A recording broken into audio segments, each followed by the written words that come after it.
Baik, Assalamualaikum warahmatullahi wabarakatuh. Perkenalkan, nama saya Sobrun Sana Sanata dari kelas 1A. Nah, di sini saya ingin menjelaskan tentang sejarah Indonesia. Nah, sejarah Indonesia ini berasal dari bahasa Melayu.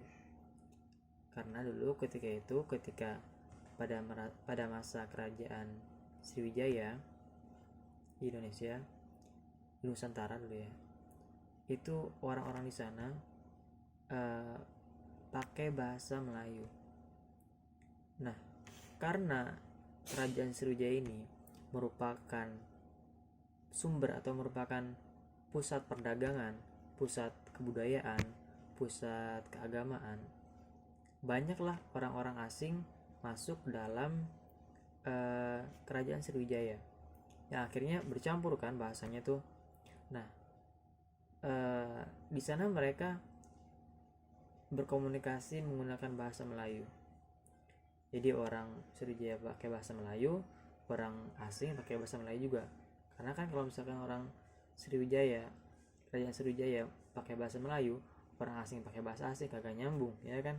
Jadi orang asing ikutin juga pakai bahasa Melayu gitu.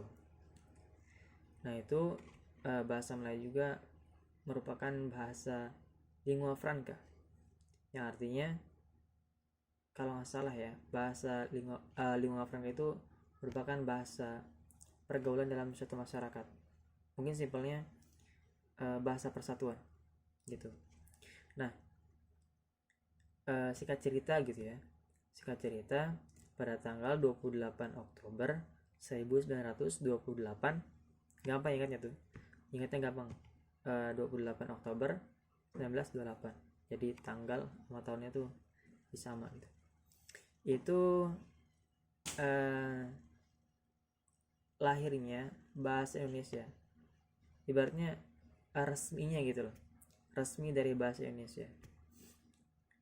Pada tanggal 28 tadi, ketika Kongres Sumpah Pemuda yang kedua.